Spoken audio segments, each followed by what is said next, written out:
I've decided to start a new series where I review all of the IDW Teenage Mutant Ninja Turtle collections. So let's get started where it all began with Volume 1.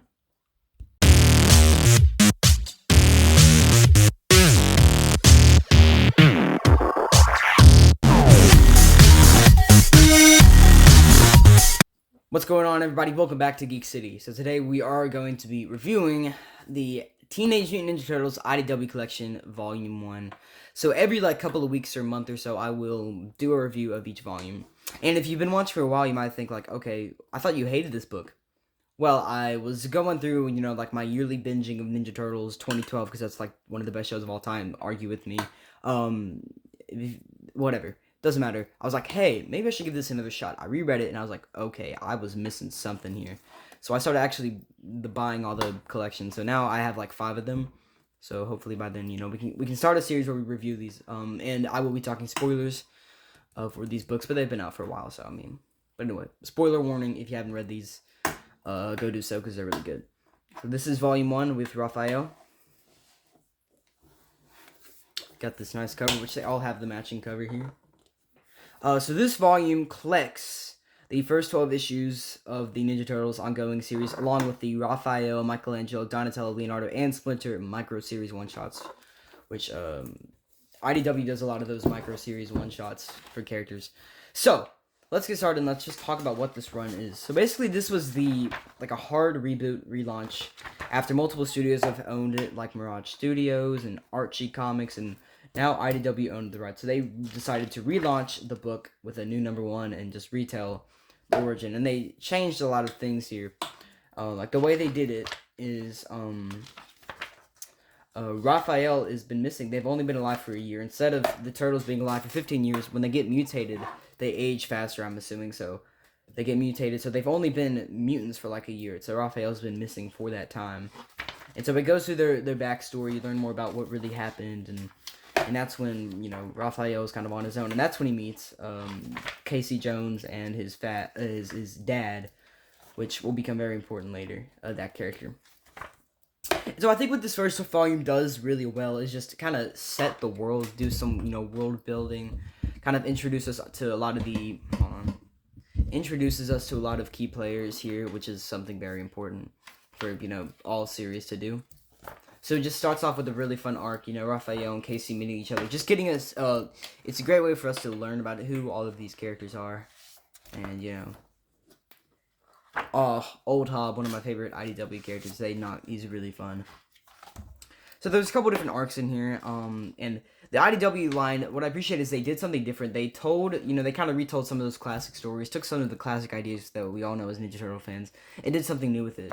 So there's stuff in here about, reincarnation, which is a big thing, and a lot of the characters that we know, are kind of doubting that idea, like Donatello, especially since he's, the brains of the group. And you have all these micro one-shots that help push the story forward and introduce new characters, like Alapex in the Raphael one. But my favorite story in here is towards the end. Well, kind of the whole final half here, where basically, Casey and April are on a date, right?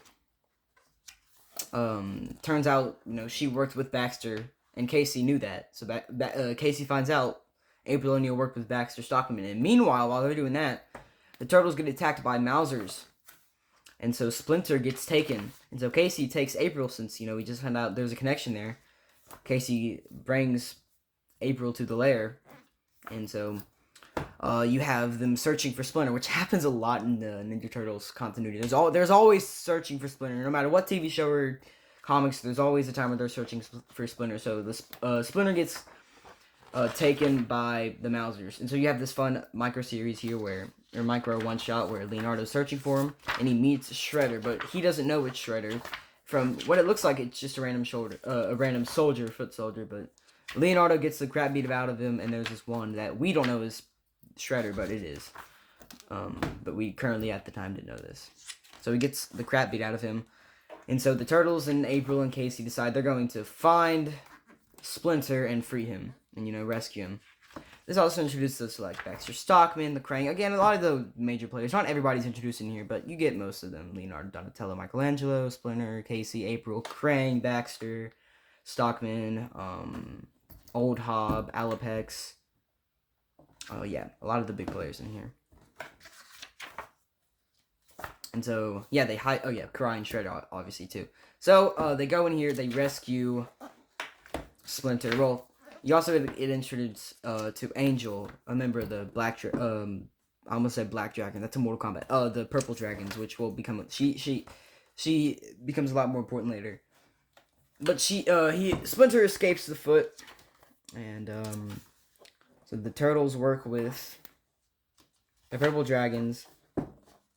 And they free Splinter from the foot. And that's kind of where this book ends here. So kind of the first major arc is in this book. And it's just... And I remember, I don't know what I was thinking, but the first time I read this, I just did not like it. I don't know why. I didn't like how the characters were written and everything. And then for some reason, it just clicked with me the second time reading it. That, I was like, oh man, this is really good. So since then, I've been buying all these books. I've been even getting some figures. I currently have 2 of them. I have the... Let me show you here. I've even been, like, collecting the figures and to put in my shelf and stuff. I've just been really getting into this line. So now I decided I would start reviewing them. So just to overall talk and wrap up my ideas and thoughts on this book. I just thought, what a great way to introduce us to these characters. What a great way to kind of bring us into this world. It's written by Kevin Eastman, who was one of the co-creators of the Ninja Turtles. So he, definitely has had some experience with these characters before. So I think it does a nice job, not telling us every detail about the Turtles and everything, like where they came from and what happened to Old Hob. They don't tell you everything, but they give you enough information. And the way it's laid out where, you'll have flashbacks all throughout the book. So it's a nice way of not giving you everything all at once and not overwhelming you. You get to kind of over time just learn things. And so all throughout this book, they're getting the mask. Raphael's getting his weapons. He's joining the Turtles.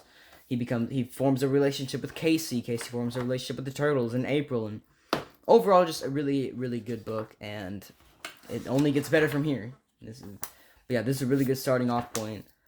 And yeah, I really enjoyed this book. If you haven't read the series and you still watch the video, go do yourself a favor. If you are even just a minor Ninja Turtles fan, I suggest go reading this book. Maybe it might take you 2 tries like me, but it's really good.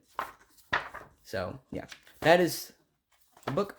Hope you guys enjoyed. Make sure to like the video if you did. As always, like if you enjoyed. Subscribe, turn on notifications, comment what you thought of the book or Ninja Turtles or what other videos you want me to see. I love responding to comments. And yeah, as always,